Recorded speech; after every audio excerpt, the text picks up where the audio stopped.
Robinson, day 12 of the LEDA challenge, and thanks for joining me. And I look forward to, after I've got a couple of thoughts I'd like to share with you, I look forward to seeing what your thoughts are on the unique lesson I'd like to share. Now, it is Monday, the 17th of August here in Australia. The time is 10 a.m.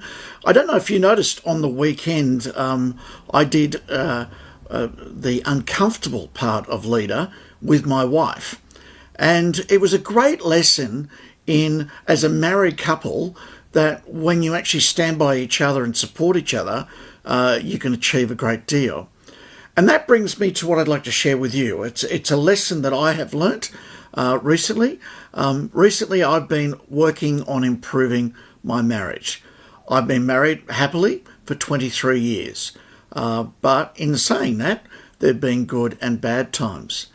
And the way I've been working on improving my marriage is I was sitting down chatting with a counsellor that I regularly go to, and I said to her, I'd like some strategies on improving my marriage. And she said, well, what are your thoughts? And I said, well, immediately I'm thinking that this evening when I go home, on the way, I'm going to go to the supermarket and I'm going to buy the food to make a fantastic meal.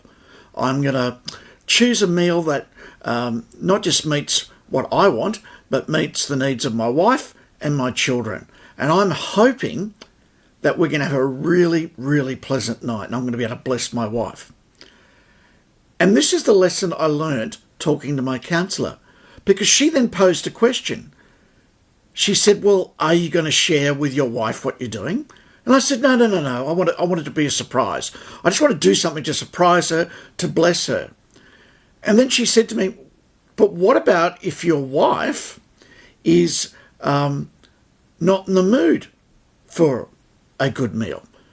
What if she's feeling off colour? What if she's feeling tired? What if she just doesn't want to sit down and have a nice meal, as nice as that may be? And I'd never thought about that. I thought, well, hold on a second. Surely if I go to all the trouble, she'll want to receive it accordingly. And the counsellor said, sometimes when you're actually trying to bless somebody, it is actually best to actually share your intentions, because you don't know the frame of reference they're going to be in when you actually share that moment. For example, you could go home all excited about preparing this wonderful meal, only to find that she's just not in the mood. And you're giving and trying to bless her, and you're expecting her to come back with positive feedback. And if she doesn't come back with positive feedback, you're going to get offended and upset. And I'd never thought of it that way. So that night I went home and I started preparing the meal, and I said, Wendy, the reason why I'm doing this meal is because I want to bless you. You are a wonderful wife and I want to bless you. And all of a sudden, the mood in the house changed. And it was a great lesson to me that it is important to communicate with your partner what your intentions are. Because if you don't, and they don't pick up on the intentions, and they give you the wrong feedback, like for example, they're having a bad day, so they just give you a lot of negativity, you're going to feel awful, and the whole situation's going to be a complete disaster. And interestingly enough, that led me to start thinking about the whole concept of love languages. I don't know if you've read that famous book. So I got the book out, the Love Languages book out, and my wife's love language is acts of service and words of affirmation. Now, they're not my love languages. Words of affirmation is not something that grabs me. But I decided, okay, how can I use that love language of hers to communicate? And so I decided, okay, well, why not create a Facebook post? So I sat down, and over the following weeks, and with sincerity, I just didn't do it for the sake of it, I started communicating through Facebook to her how I felt about her, how she was a wonderful wife.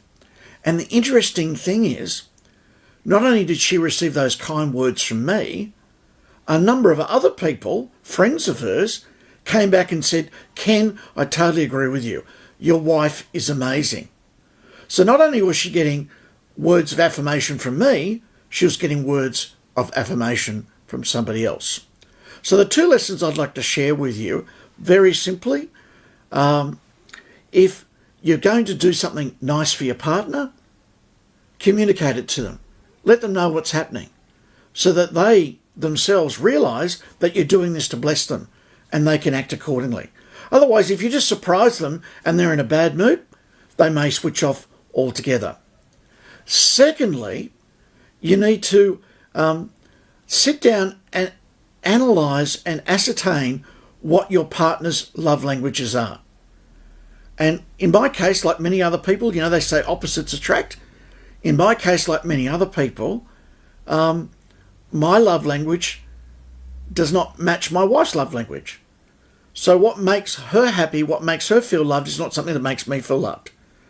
So it's been a lesson for me. I've had to love her in a way that is not natural to me. But the result is, in the last month or two that I've been doing this, is that we've had less arguments, we get on better, and at the end of the day, what a great lesson to learn. What lessons have you learnt? In relation to relationships. I'd love any ideas. I may have been married 23 years, but I'm always looking at improving my marriage, and any thoughts that you've got on this would be great. Hope LEDA's going well for you. I'm quite a bit behind, but nevertheless, we keep pushing on, and soon I'll be doing the next challenge. Until then, bye for now.